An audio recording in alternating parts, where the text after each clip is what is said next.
Most people spend their lives chasing approval, trying to fit in, be liked, stay accepted. But the moment you turn your focus inward, everything changes. You stop begging for validation and start building inner power. When you focus on you, your mind sharpens, your peace deepens, and your clarity becomes unshakable. This is how real leaders are made. Ignore yourself, and you'll stay at the mercy of everyone else's opinion. But own yourself, and nothing can shake you. The strongest minds are built in silence. In just a few moments, you'll understand why the more you focus on yourself, the stronger your mind, your life becomes. When you focus on yourself, you shift from being a passenger in life to becoming its driver. This isn't just a poetic metaphor. It is a fundamental law of achievement. Most people live reactively. They are pulled by distractions, bent by opinions, and steered by the noise of the world. They hand over the steering wheel of their life to circumstance, waiting for approval, waiting for direction, waiting for luck. But there is a rare type of person, someone who makes a decision to turn inward, to focus the lens on their own thoughts, beliefs, and actions. That person begins to shape destiny. The moment you redirect your attention to yourself, something miraculous happens. You start to see not the mask you wear to fit in, not the illusion you've built to please others, but the raw, unfiltered truth, the potential waiting to be activated. You begin to see your patterns, how you respond to pressure, how you talk to yourself, how you treat your own dream. And in seeing those things, you gain what few possess, clarity. Clarity leads to control, and control is the first brick of power. When you control your thoughts, your responses, your energy, you become immune to chaos. You stop absorbing other people's anxiety. You stop reacting to every spark thrown your way. You begin to move with purpose, guided by something stronger than impulse. That, my friend, is when your strength becomes visible. The Bible offers timeless counsel in Proverbs 4:23. Guard your heart with all diligence, for from it flow the springs of life.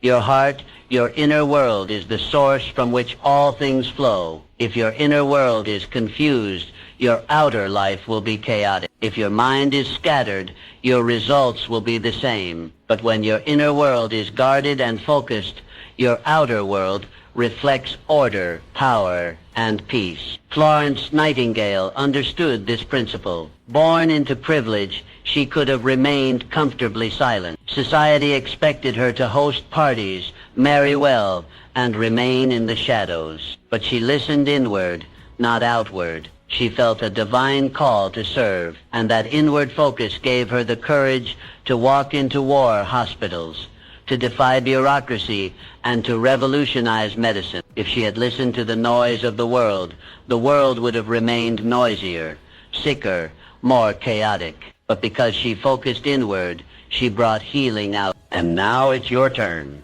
You have a destiny that cannot be discovered externally. It must be unlocked from within. The strongest people you admire didn't get there by luck or validation. They turned their focus inward, identified what needed to grow, what needed to die, and what needed to be built. Then they worked, silently, consistently, with fierce intention. So start now. Begin by noticing where your attention goes. Are you always watching others? Are you always reacting? Or are you shaping yourself each day? The world doesn't need another person trying to please the crowd. The world needs you clear, focused, powerful. Your strength begins with your attention. And the moment you direct it inward, you stop being a passenger in life. You take the wheel. Drive. To focus on yourself does not mean to be selfish. It means to be strategic. It means you understand that if the foundation is weak, the entire structure will crumble. The world will often call you self-centered for stepping away to rebuild yourself. Let them talk. What they call selfish is, in truth, sacred. For the person who does not take care of their inner world will soon have nothing of substance to offer the outer world. We live in a culture that celebrates the grind and glorifies exhaustion. People wear burnout like a badge of honor. But the truth is simple. You cannot pour from an empty cup. When you are drained, you operate from survival, not vision. You make decisions based on fear instead of faith. But when you focus on nourishing yourself, spiritually, emotionally, mentally, you operate from overflow. Your relationships deepen. Your influence expands. Your energy becomes magnetic because your fountain becomes unshakable. In Philippians 4:13, Paul declares, I can do all things through Christ who strengthens me. Yet that strength is not a magical burst. It is built. Like steel forged in fire, your inner power grows through challenge, repetition, and intentionality. Strength is not something you wait to feel. It's something you create by consistent choices. You train your mind. You condition your responses. You refuse to bow to distraction. That is how focus becomes your weapon. George Washington Carver was not handed a throne. He built one with dirt beneath his feet. Born into slavery, given little access to education, he rose to become a scientific innovator and a force of nature in agriculture. Not because the world cleared a path for him, but because he created his own. He invested in knowledge. He preserved his energy for creation, not complaint. And because he focused on growth, the world had no choice but to take notice. You must do the same. Every day you're given two choices. Scatter your energy outward, trying to be everything for everyone, or direct your energy inward, fortifying the person who can impact everything. When you train your body, you're not just building muscle, you're building discipline. When you read, you're not just consuming facts, you're expanding your world. When you say no to something that drains you, you say yes to something that builds you. Focus is not selfish. It is sacred stewardship of your potential. And do not misunderstand, this path is not easy. Distractions will scream. People will doubt you. Guilt may try to creep in. But remember this, greatness demands separation before elevation. You cannot rise while entangled in everything and everyone. Strategic focus requires boundaries, and boundaries are the birthplace of strength. Your life is a field. You can sow seeds of distraction, or you can sow seeds of destiny. The harvest you receive depends on where you choose to pour your time, energy, and attention. So plant wisely. Protect your ground. Water the roots of your mind with intention. Because the moment you stop trying to fix everything around you and start focusing on what lies within, you become unstoppable. Focus is not a limitation. It is the key to multiplication. Use it wisely. Let it guide you. Because through it, your greatness walks. Most people spend their lives facing outward, trying to fix others, win arguments, or chase after applause. They measure their value by external reactions, spending precious energy trying to shape opinions that were never theirs to hold. But the truth, though uncomfortable, is liberating. The only person you can truly change is you. Real transformation doesn't begin with the world.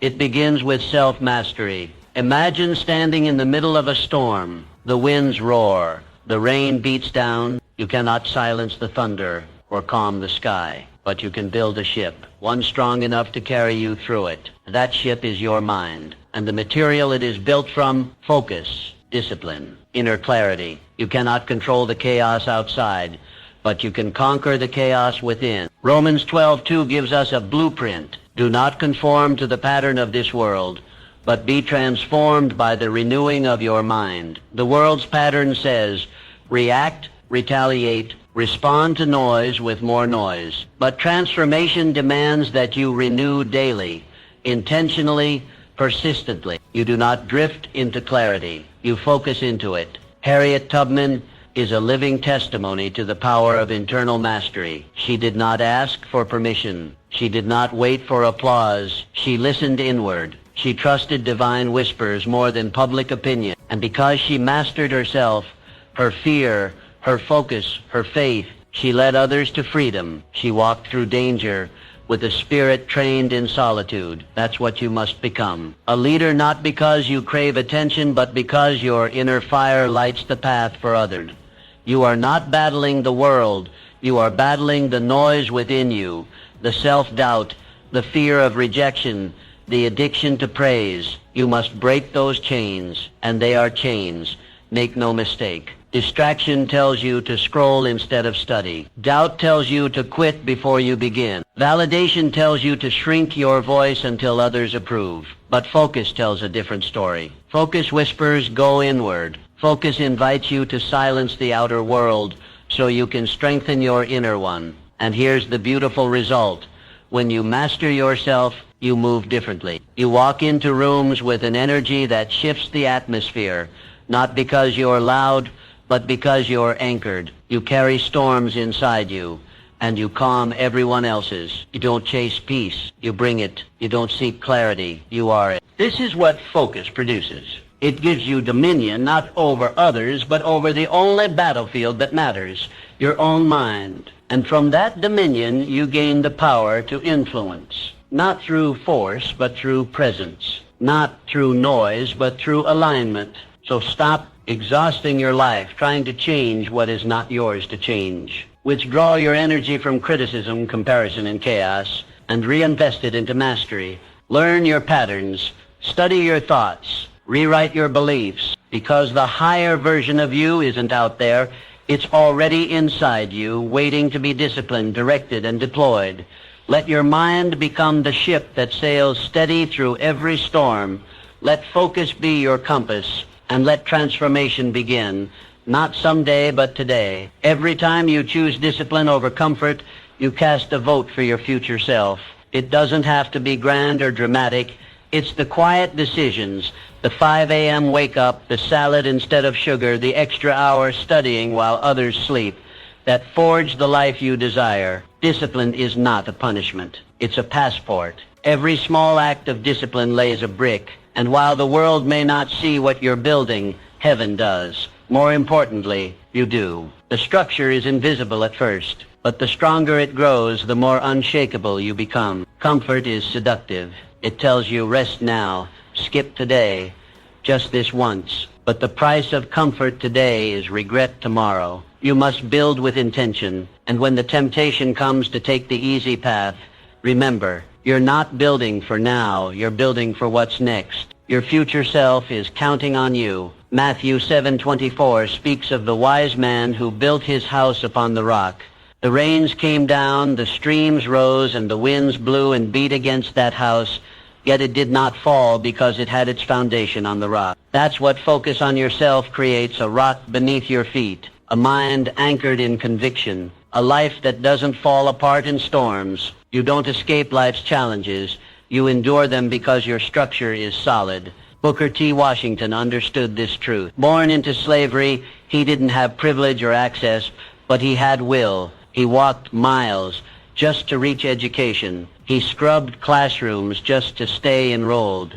He became a student when others said he shouldn't, and then he became a teacher when others said he couldn't. He didn't wait for the world to change. He built strength in silence, brick by brick, lesson by lesson, sweat by sweat. He didn't need ideal conditions. He needed consistency. And so do you. You don't need the perfect gym, the perfect mentor, the perfect moment. You need one choice, one commitment, one step forward, repeated again and again until momentum takes over. Strength is not built in moments of ease. It is forged in fire, in the reps you push through when no one is watching, in the nights you stay disciplined while others indulge, in the decisions that make no noise but change everything. Don't worry if no one notices you're disciplined. Don't expect applause. The strongest foundations are underground.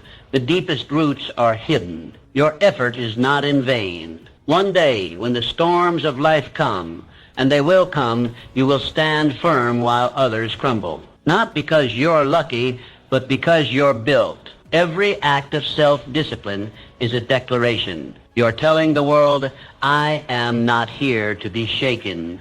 I am here to be steady. You're declaring war on weakness.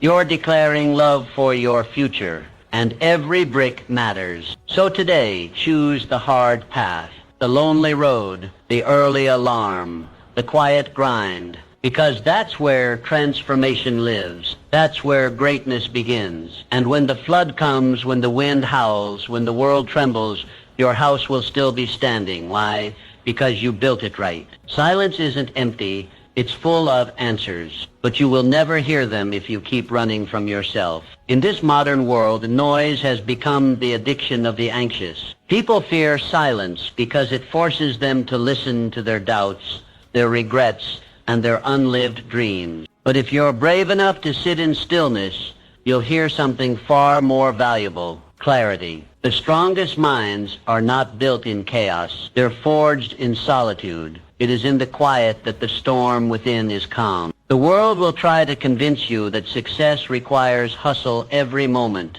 that movement equals progress. But true elevation begins when you learn to pause, not to numb, but to be still and aware. Isaiah 30:15 says, "In quietness and in trust shall be your strength," not in volume, not in speed, in quietness. When you spend time alone, truly alone, you come face to face with the unfiltered truth of who you are. And that moment, though uncomfortable, is the birthplace of growth. Your fears rise, your insecurities echo, but so do your dreams, your values, your purpose. Silence becomes the mirror, and if you dare to look, you'll see the next version of yourself, waiting to be born.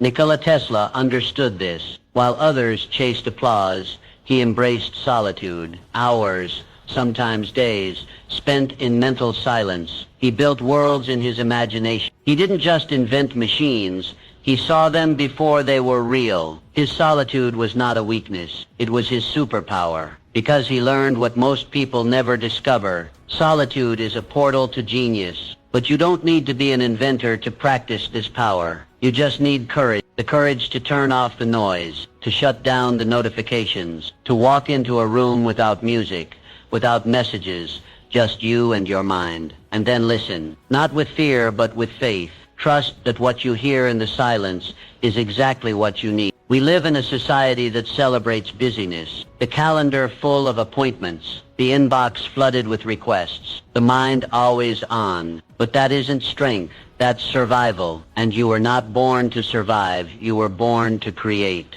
to lead. And leaders must retreat before they advance. They must listen before they speak. They must know themselves before they guide others. So make it a habit, a daily ritual. Even 5 minutes of stillness can alter your trajectory. Sit with your thoughts, ask yourself real questions. What am I avoiding? What am I chasing? Who am I becoming? You don't need the world's opinion, you need your own awareness. Because the stronger your relationship with yourself, the less you need from the world. You stop begging for validation. You stop bending for approval. You become grounded, not in noise, but in knowing. And that, my friend, is where true freedom begins. When you can be alone with yourself and feel complete. When silence becomes sanctuary, not punishment. That's when your power multiplies. Stillness is not the absence of movement. It is the presence of purpose. Embrace it. And watch your mind grow stronger than ever before. When your focus is fractured, your life becomes scattered. Tasks go unfinished. Dreams stay on paper. Energy gets drained in 10 different directions, and none of them lead anywhere meaningful. It's like pouring water into 10 cups and watching them all stay empty. But when your focus becomes singular, when it is aimed at growth, aimed at mastery, aimed at one meaningful pursuit, momentum builds. And with momentum, power is inevitable, like a river carving a canyon. Consistency in one direction transforms everything. It doesn't happen overnight, but it does happen. The river isn't fast, but it is relentless. And that is what separates the average from the exceptional. Most people dabble. They try a little of this, a little of that. They start businesses, then abandon them. Set goals, then forget them. Begin disciplines, then drop them. The result? A life filled with fragments. Pieces of potential scattered across time. But power is found in completion, not in starting, but in finishing. Not in curiosity, but in commitment. James 1:8 gives us a warning. A double-minded man is unstable in all his ways. The unstable man is not evil. He's simply unfocused. He says yes to too much. He pivots too soon. He abandons the hard path for the easy one. And so his life never stabilizes. Focus brings order. Focus builds strength. When you pick one goal, just one, and chase it with intention, the universe starts to respond. Doors open, resources appear, people take you seriously. Not because you're lucky, but because you're clear. You're not sending mixed signals. You've declared your direction, and direction creates alignment. Thomas Edison didn't revolutionize the world by being interested in everything. He chose one obsession, innovation, and gave it his full attention. Thousands of experiments, countless failure. But because he stayed the course, he didn't just invent the light bulb. He lit the world. That kind of impact isn't reserved for geniuses. It's reserved for the focused.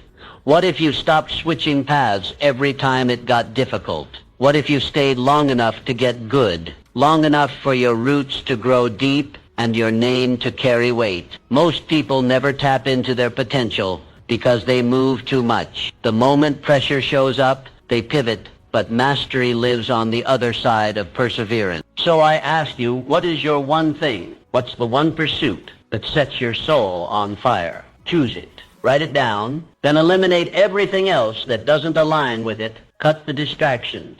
Say no to noise. Invest fully in the path you've chosen. This is what it means to focus on yourself. Not in a scattered way, but in a strategic one. Every day, pour your energy into your mission. Every action should echo your objective. And when doubt comes, return to your decision. You chose this, you're building this, you're finishing this. Because when you focus on yourself with intensity, you move from chaos to clarity. And clarity is more than peace. It's power. It's the soil where results grow, where confidence builds, where transformation begins. Choose your target. Lock in. Stay steady and watch the world begin to move in your favor. You must learn to protect your focus like a fortress, not with walls of anger or defensiveness, but with discipline, clarity, and unwavering standards. Your attention is your most valuable currency, and not everyone deserves to spend it. Each day, the world will throw demands your way, messages to respond to, arguments to settle, distractions to chase. But here's the truth.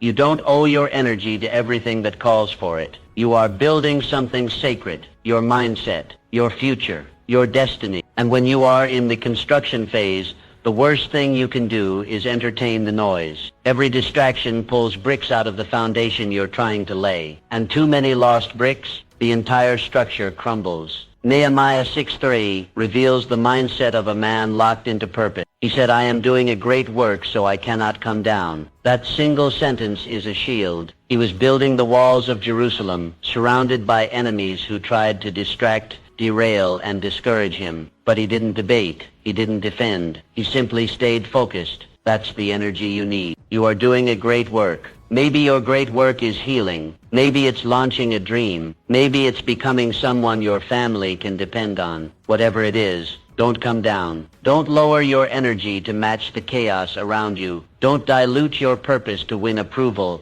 or avoid criticism. Stay at your post. Keep laying bricks. Not every battle is yours to fight. Not every opinion is worth your response. And not every invitation deserves a yes. You must build filters for your focus. Ask yourself, does this align with my mission? If the answer is no, walk away. Silence is not weakness, it's wisdom. Protect your peace like you would guard a treasure, because that's exactly what it is. Every time you say no to something that doesn't serve you, you say yes to something that does. Each boundary is a line drawn in love, not just for others, but for yourself. And with every boundary you set, your focus sharpens, your time expands, your strength multiplies. Think of your focus as fuel. Would you waste fuel on a road that leads nowhere? Would you keep filling a tank with leaks? Then don't leak energy on gossip, on doubt, on people who drain you more than they develop you. Protect your energy like your future depends on it, because it does. Highly focused individuals are not lucky. They're intentional. They don't stumble into peace. They schedule it. They don't accidentally grow. They guard the environment where growth happens. You must do the same. Create sacred space in your life where distractions are not allowed to enter. Whether it's a quiet morning routine, an evening of deep work, or a few hours of no noise, no interruptions, build that fortress. And then watch how fast your life begins to change. Because the moment you become protective of your focus, your energy returns, your mind clears, your pace quickens, and your results, they multiply. You are doing a great work. Do not come down. To focus on yourself is to become brutally honest. No more sugarcoating. No more denial. No more pointing fingers. This is the moment you step into the mirror and face the truth. Not the truth about others, but the truth about you. Growth doesn't begin with positivity. It begins with truth. It begins when you drop the excuses and say, this is on me. Truth is not always pleasant, but it is liberating. John 8:32 says, then you will know the truth, and the truth will set you free. Notice the order. You must know it before it frees you. And knowing it means being willing to see the parts of yourself you've tried to hide. The laziness you blamed on exhaustion, the bitterness you blamed on betrayal, the mediocrity you blamed on circumstance. Truth says own it. Most avoid this because truth is painful. It scrapes away your illusions. It removes the comfort of blame. It exposes the lies you've wrapped around your failure to make it more bearable. But here's the good news. Pain isn't the end. It's the beginning. Because once you admit what's broken, you can begin to build. Truth tears down illusions, yes, but it also builds foundations, solid ones. Andrew Carnegie didn't become the king of steel because the world handed him power. He came to America with nothing, poor, unconnected, but he refused to stay a victim. He took ownership. He didn't complain. He studied. He didn't wish. He worked. He didn't wait. He built, day by day, book by book, sacrifice by sacrifice. And that's what launched him to greatness. He didn't rewrite history by hiding from truth. He used truth as his launch pad. You must do the same, and it begins by asking hard questions. What excuses am I still making? Where have I been lying to myself? What parts of my life have I outsourced to blame instead of responsibility? These questions sting, but they awaken, because behind every excuse is a power you've surrendered. And once you call it out, you take it back. Radical responsibility is not about shame. It's about sovereignty. It's the declaration that your life is your canvas. You are the artist. The strokes may be messy, the colors may bleed, but you're still the one holding the brush. And with truth in hand, you can repaint any story. When you take responsibility, your life becomes malleable, flexible, changeable. You are no longer a victim of your past, your parents or your pain. You are the sculptor. Mold your mind, refine your habits. Shape your days with discipline. Let truth carve the life you've been avoiding. This journey is not for the faint of heart, but you're not faint. You're ready. Ready to stop pretending. Ready to stop performing. Ready to become, because becoming begins with truth, and truth begins with focus. So sit with it. Let it sting. Let it cleanse, and then let it set you free. You don't need permission to change your life. You just need truth. And you've already found it right there inside the mirror. No one is coming to save you. Not your boss, not your partner, not the government. And that's not a tragedy, it's a gift. Because once you accept that, your life begins to change. You stop waiting for opportunity to knock. You stop waiting for validation to begin. You stop waiting, period. Instead, you start building, creating, leading. We've been conditioned to believe that help will arrive someday, somehow. But here's the truth. No one's coming. You are the answer to your own prayer. You are the rescue plan. You are the breakthrough you've been hoping for. Psalm 121:1-2 offers this declaration of faith. I lift up my eyes to the mountains. Where does my help come from? My help comes from the Lord. Yes, divine help is real. But notice something powerful. This help is activated by faith in motion. It meets you on the path, not on the couch. It empowers your effort. God won't write your business plan or lift your weights, but he will strengthen you as you do. Faith without movement is fantasy. Madam C.J. Walker, born to parents who had been enslaved, widowed by age 20, a single mother working as a laundress for $1.50 a week. She had every reason to wait for someone to rescue her, but she didn't. She took ownership. She saw a need in the marketplace, hair care products for black women, and turned her pain into a purpose. With no roadmap, no investors, and no guarantees, she built a business empire. She became the first female self-made millionaire in America, not because the world opened the door, but because she kicked it down. That is what it means to focus on yourself, not out of selfishness, but out of intention. You stop outsourcing your destiny. You stop thinking someone else will bring you the life you dream of. You realize this is on me, my mindset, my energy, my effort. No more blaming, no more waiting, no more hoping someone will finally see your potential. You must see it, and then you must act on it. Every minute you spend waiting for the right time, the right partner, the right economy, you lose ground, because the perfect moment is an illusion. It never arrives. The only thing that's real is now. This moment, this decision, this step forward. And here's the paradox. When you stop waiting for help, you find it. Not because it shows up at your door, but because you became someone worth helping. You started moving. You built momentum. You became a magnet for resources, people, and opportunities. Because people don't invest in potential, they invest in progress. And progress only happens when you stop stalling and start building. So take the pressure off everyone else. They are not your saviors. They are not your source. And they don't owe you your future. You owe it to yourself. Pick up the bricks, start laying your foundation, take the next step, even if it's small, because your dreams are not waiting for someone else to believe in them. They're waiting for you to build them. And once you do, help will meet you on the path. Not because you waited, but because you moved. You are not behind. You are becoming. Let that truth take root in your heart. In a world obsessed with speed, comparison, and artificial milestones, it's easy to feel like you're too late, too far gone, too off course. But you are not late. You are in process, and your process has purpose. Comparison is the thief of peace. It pulls your eyes from your own soil and plants them on someone else's harvest. You see their bloom, but not their planting, their glory, but not their grind. You measure your worth by timelines that were never yours to follow. But when you stop comparing your journey to someone else's highlight reel,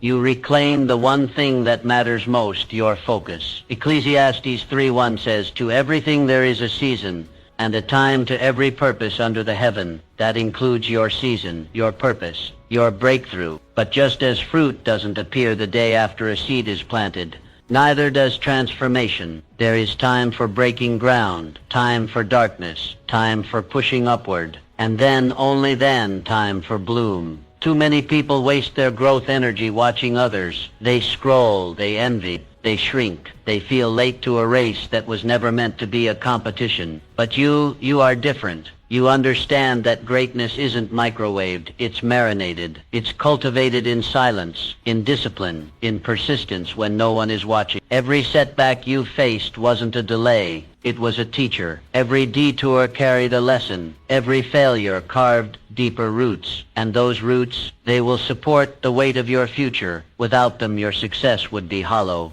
easily shaken. But with them, you can stand, because you didn't just grow fast, you grew deep. So stay planted. Stop trying to jump timelines. Stop uprooting your progress to compare it with someone else's. Water your own vision. Feed it with truth. Protect it from doubt. Give it light through hope and action. And trust the process, because the process isn't punishing you, it's preparing you. When you focus on yourself, not out of ego, but out of commitment, you begin to see progress. Not always dramatic, not always obvious, but always real. Day by day you rise. Inch by inch you improve. The seed doesn't question the soil. It just pushes through. So must you. And then one day, without fanfare, you will look around and realize you've become. You didn't bloom because you chased applause. You bloomed because you trusted the process, because you stayed when others quit, because you believed when it was hard. And that kind of bloom, it doesn't fade, it multiplies. So no, you are not behind. You are blooming in perfect timing, in divine alignment. Your only job now is to stay focused on your own ground, to water your soul with discipline, to shield your dreams from comparison, and to trust that what you're building, though unseen, is unfolding exactly as it should. Because when you focus on yourself, you don't just grow, you blossom. Strength begins the moment you decide to stop waiting and start moving. The world conditions you to believe in perfect timing, as if success depends on planets aligning, inspiration striking, or someone finally giving you permission. But the truth is this: perfection is a myth. and waiting is a trap. There will never be a perfect mood, day, or set of circumstances. The people who win in life are not those who feel ready, but those who act anyway. They don't wait for clarity, they create it through motion. Most people stall their destiny not because they lack talent, but because they lack initiation. They delay decisions, postpone progress, argue with themselves in the name of preparation. But the mind that is trained to act, especially in the absence of comfort, becomes a powerful force. It becomes a mind that doesn't beg for permission. It leads. Proverbs 13:4 declares, "The soul of the sluggard craves and gets nothing, while the soul of the diligent is richly supplied." Craving without action is just a dream slowly rotting into regret. But diligence gets results. Diligence multiplies what motivation only promises. You don't build a strong mind by thinking about it. You build it by commanding yourself to move, even when it's hard, especially when it's hard. So how do you build that kind of strength? You train your responses. You stop waiting for energy to arrive and generate it through small, disciplined actions. You stop giving yourself multiple options and commit to one clear course. You get up at the time you said you would. You show up to the task whether you feel inspired or not. You stop negotiating with laziness, and instead you lead yourself like a general leading an army. Elizabeth Blackwell. She was rejected from every medical school she applied to, mocked even after acceptance, and constantly reminded that medicine was not a woman's field. But she didn't let those voices override the voice within. She didn't wait for the world to approve of her mission. She prepared, applied again, and faced down adversity. In doing so, she became the first woman to earn a medical degree in the United States and opened the door for thousands of others. She didn't act because she felt brave every day. She acted because she believed her mission mattered more than her mood. And that's the difference. Strong minds don't obey feelings.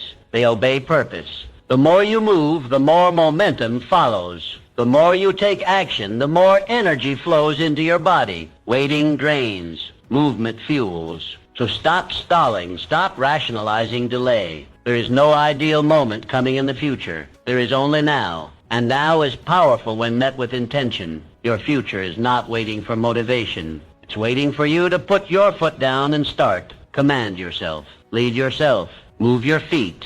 Because strength doesn't come when the timing is perfect.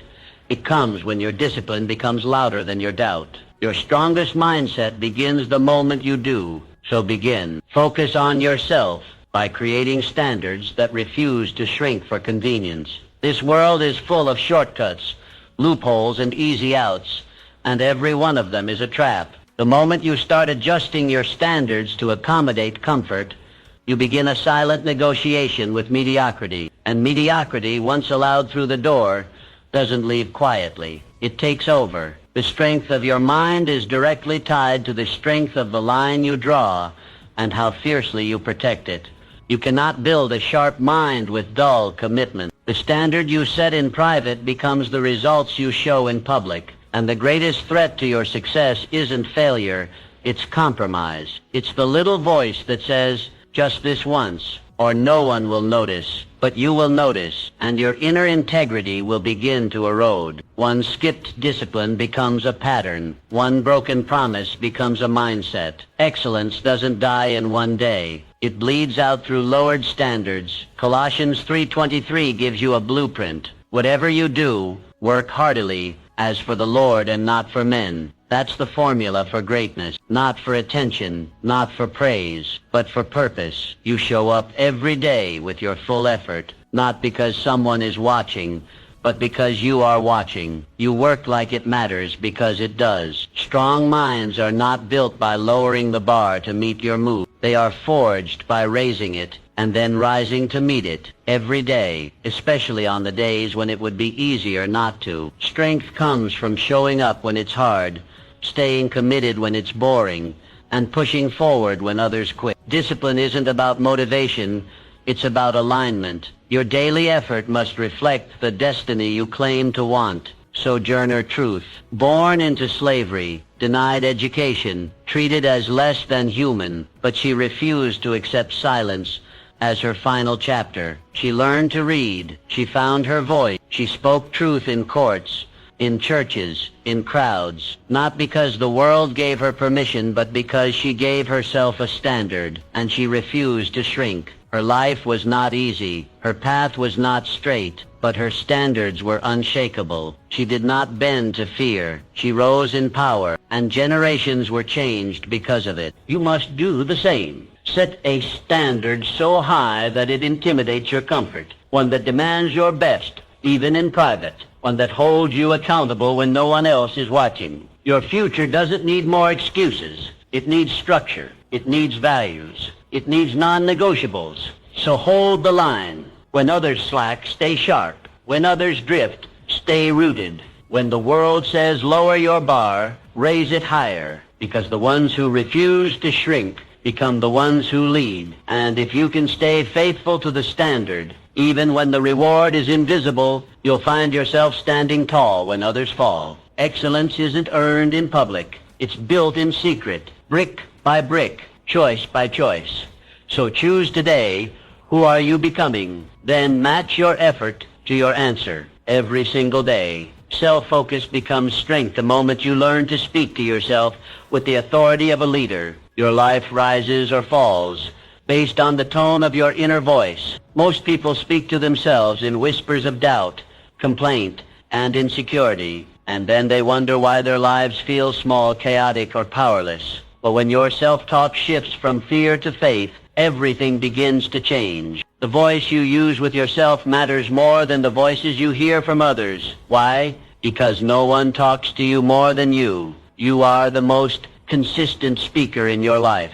Your words shape your mind. Your mind shapes your actions, and your actions shape your destiny. That's why victim language is dangerous. I can't. I always fail. I'm not good enough. These aren't just thoughts. They're declarations, and declarations become realities. Mark 11:23 tells us, "Truly I tell you, if anyone says to this mountain, 'Be lifted up and thrown into the sea,' and does not doubt in his heart, it will be done for him." Notice it doesn't say, "If anyone thinks." It says, faith isn't just belief. It's speech. You must speak your power. You must declare your direction. You must command your focus. Self-focus doesn't stop at awareness. It evolves into articulation. You begin each day not asking, "What do I feel like doing?" but declaring, "This is who I am. This is where I'm going." You command your morning with purpose. You speak discipline into your body. You speak vision into your spirit. Your internal dialogue becomes a strategic weapon. Ida B. Wells lived this power at a time when silence was safer and apathy was easier. She chose voice. She investigated injustice. She wrote boldly. She stood in rooms where women weren't invited and spoke with fire, not because the world welcomed her, but because she refused to silence herself.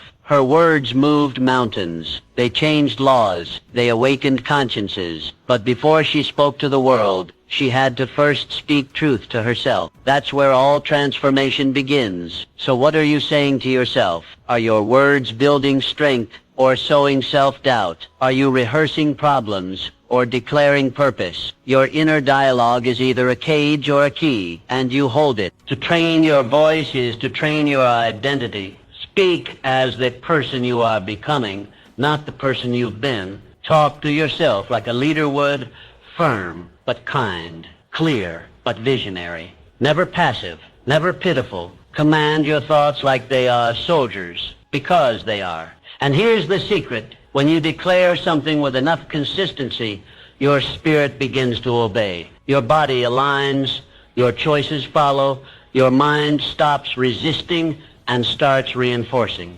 Action flows from affirmation. Speak excellence. Speak boldness. Speak integrity. Say what you seek, and then step into it. Because your voice isn't just for others, it's for you. It's the steering wheel of your focus, the volume knob of your belief, and the echo chamber of your destiny. Lead yourself with words that lift. Start speaking like the champion you were born to become. Focusing on yourself means forgiving yourself.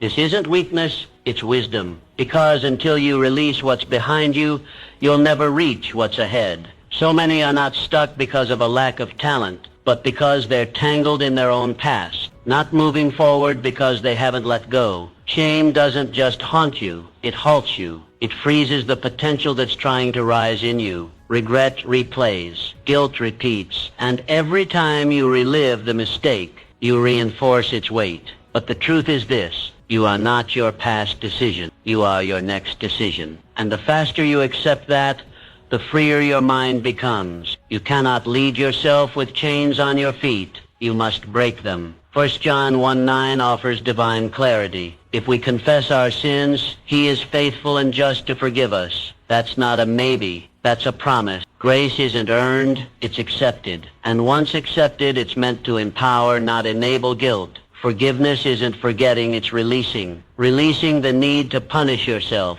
Releasing the habit of replaying failure. Releasing the belief that you are less because of what you did. The strongest minds are not those who have never failed, but those who no longer live in the failure. Those who have chosen to learn from it, grow through it, and rise beyond it. You cannot build your future in the ruins of yesterday. That's why self-forgiveness is not optional.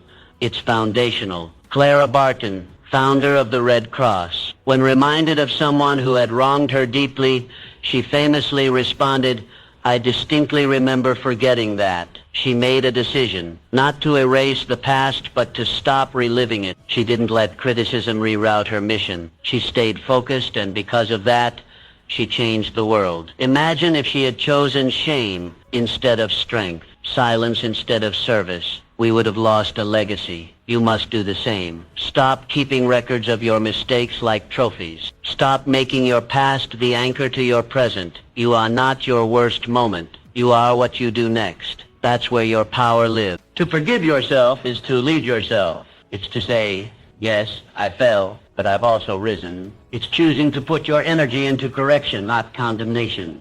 Learn from it, apologize if needed, repent with sincerity, and then release it. There is no growth in guilt. There is only stagnation. And understand this: the faster your mind lets go, the stronger it becomes. The longer you carry what no longer serves you, the more it weighs you down. Mental strength is not just about endurance. It's about release, about knowing when to drop the baggage and move. You can't build the future you desire while living in yesterday's ruins. You were never meant to stay in your lowest chapter. You were meant to rise, to rebuild, to rewrite. And to do that, you must forgive. Speak grace to yourself. Lead yourself with mercy. And when the voice of shame whispers, remind it, that's not who I am anymore. Because the moment you release what's behind you, your future opens wide before you.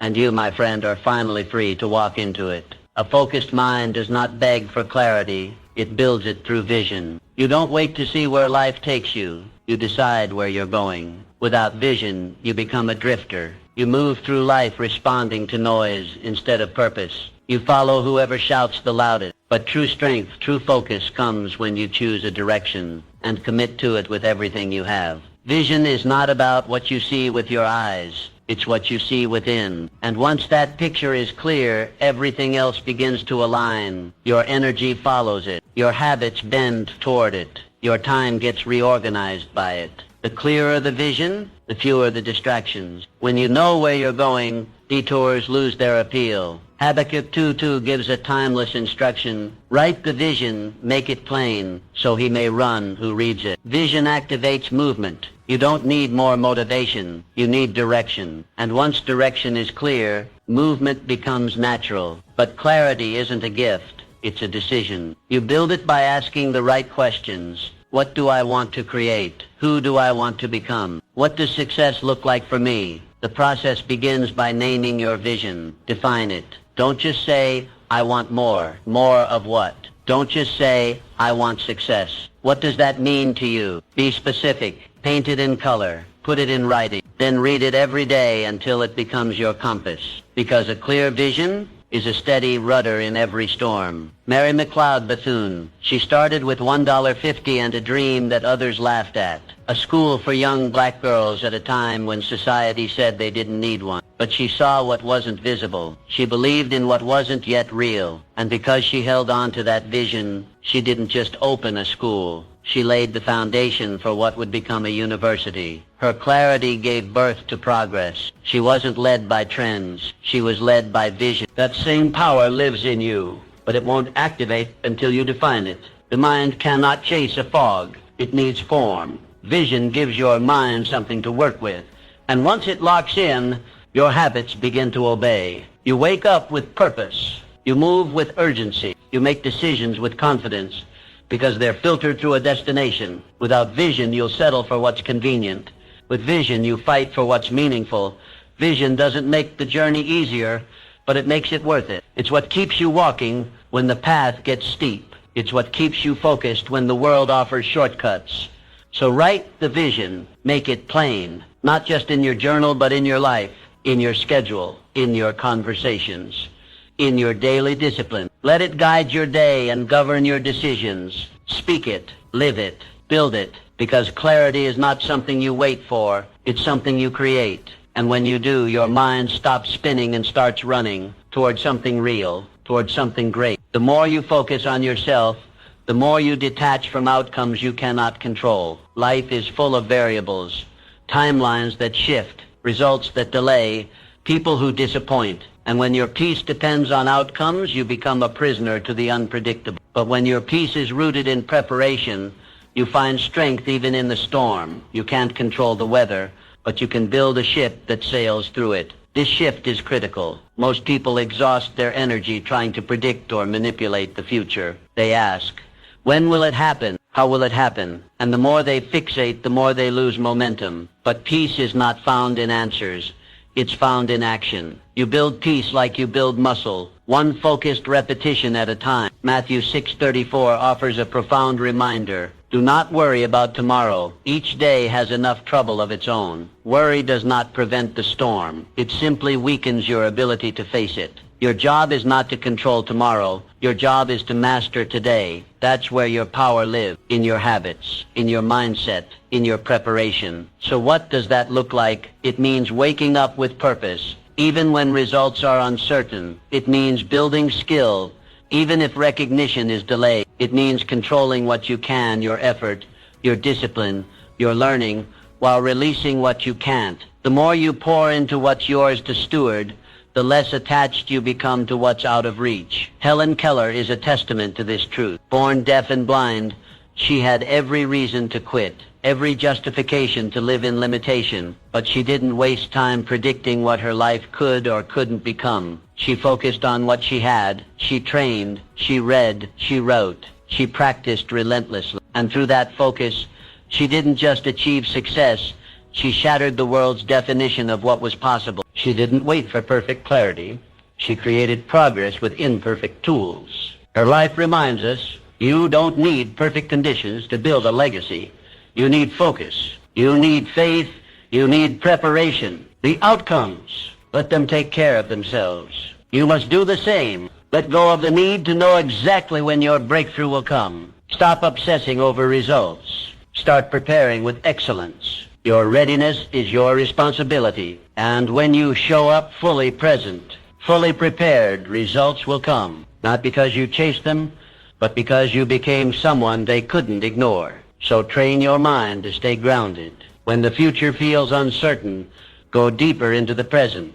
Anchor yourself in today's task. Prepare like it already belongs to you. Let your actions speak louder than your anxiety. Let your work ethic silence the questions. Detach from the outcome. Attach to the process. And watch how peace starts replacing panic. Watch how strength replaces stress. The storm will come. But if your ship is ready, you won't just survive, you'll sail. You don't need to predict the waves. You just need to master the helm. Focus, prepare, and let results chase you. Discipline multiplies when you surround yourself with order. It doesn't start in your calendar. It starts in your space. Because what surrounds you begins to shape you. If your environment is loud, cluttered, disorganized, don't be surprised if your thoughts are too. Chaos outside invites chaos inside. But when you take control of your surroundings, you take control of your focus. There's a silent connection between the order of your environment and the sharpness of your mind. When your desk is clear, your decisions become clearer.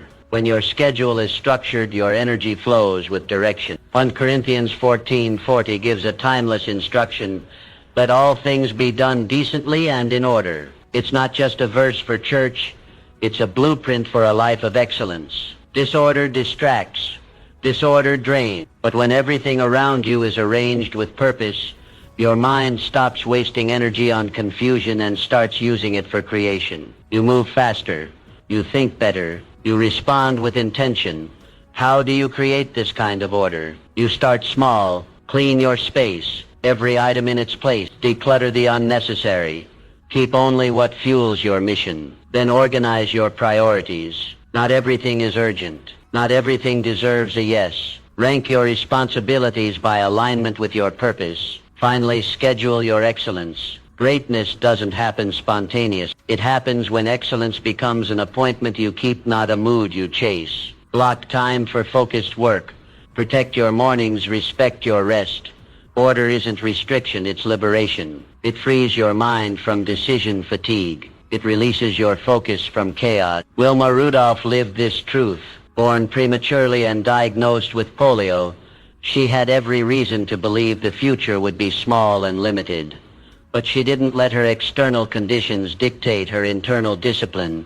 She trained with structure, recovered with routine, practiced with precision. Her environment wasn't perfect, but her preparation was. And because of it, she became the fastest woman in the world. Wilma didn't win with talent alone. She won with order. Her daily rhythm was built around improvement. Every move she made aligned with her goal. And when race day came, she wasn't hoping, she was ready. That's what order gives you, readiness.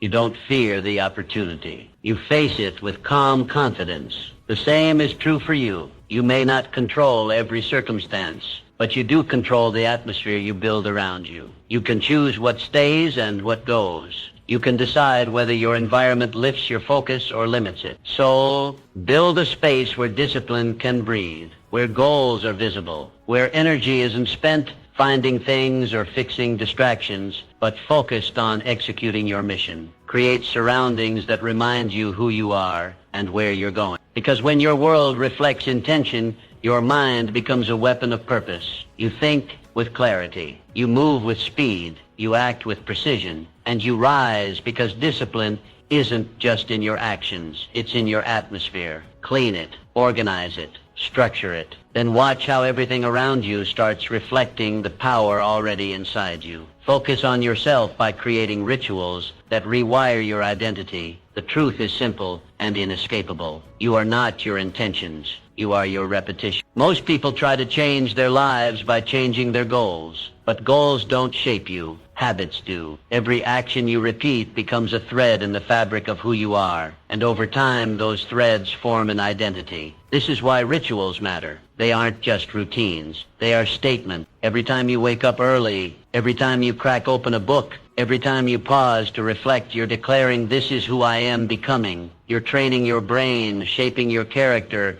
and setting your standards. What you do daily is what you believe inwardly. And what you believe inwardly becomes the life you live outwardly. Galatians 6:7 reminds us, a man reaps what he sows. It doesn't say wants or wishes. It says sows. That means what you plant through repeated action is what you harvest later. Sow effort, reap strength. Sow discipline, reap mastery. Sow laziness, reap regret. The future is not something you stumble into. It's something you sow into every single day. You don't need more motivation. You need stronger rituals, habits that anchor you in progress, practices that pull you forward when emotions try to pull you back. And these rituals don't have to be dramatic. Small steps done consistently become the staircase to your highest self. Juliette Gordon Low understood this. She didn't wake up extraordinary. She became it. She took a small gathering of girls and transformed it into the Girl Scouts, an organization that has impacted millions. How? Through structure, through rituals of learning, leadership,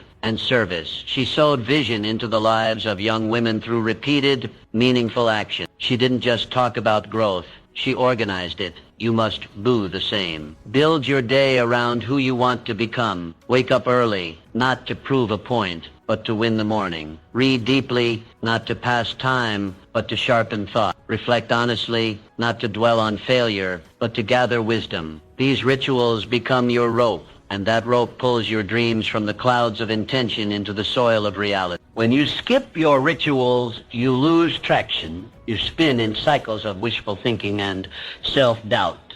But when you stay committed to them, even when it's hard, you build a rhythm of transformation. You no longer ask, how do I change? You become change one action at a time. So write down your rituals, protect them, tie your identity to them, let them be your compass on the days you feel lost.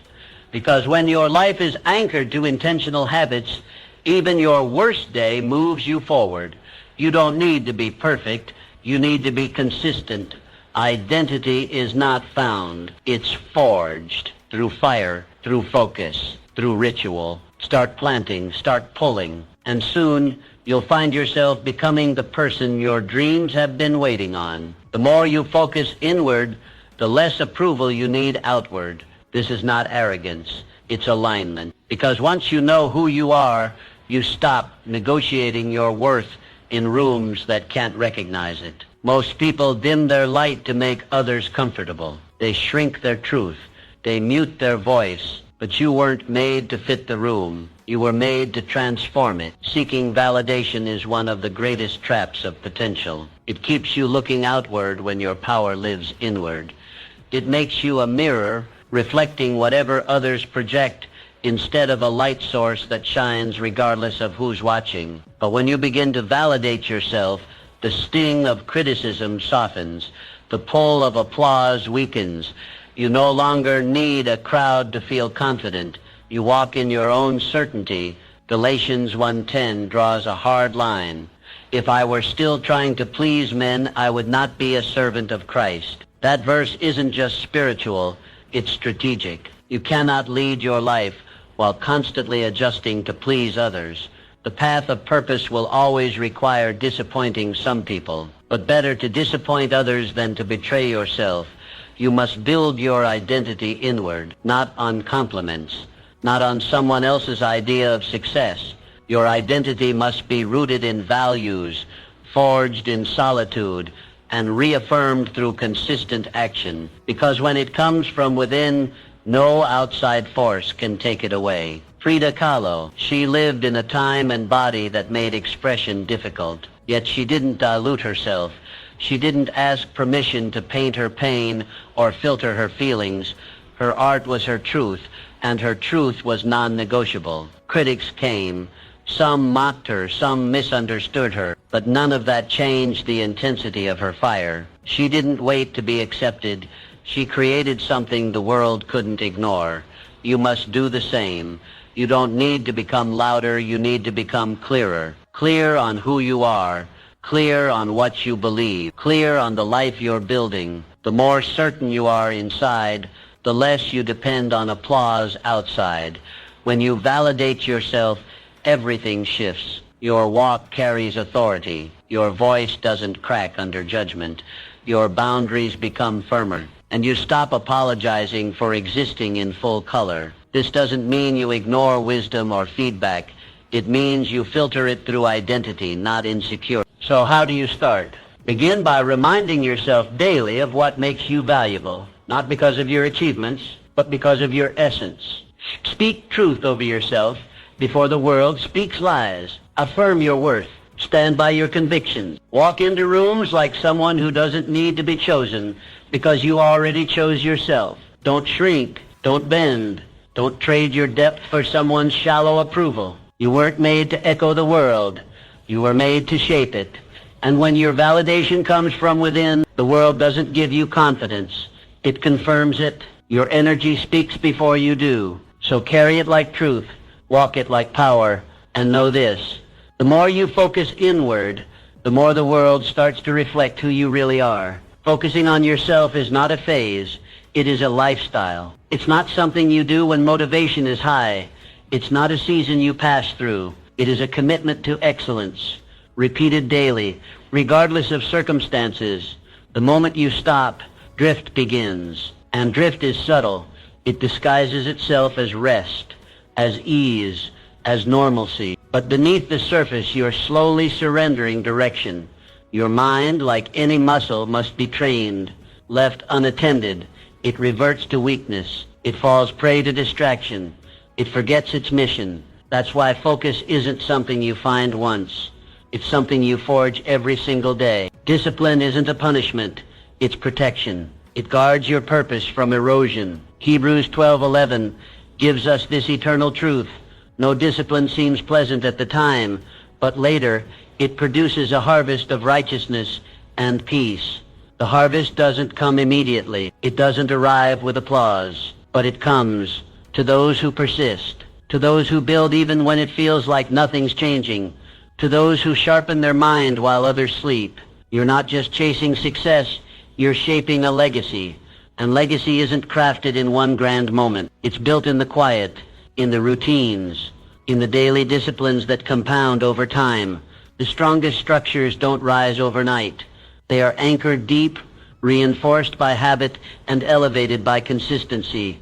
Wilbur and Orville Wright are prime examples. They weren't born with wings. They earned them through years of trial, repeated crashes, endless setbacks. They didn't stumble into flight. They disciplined themselves into it.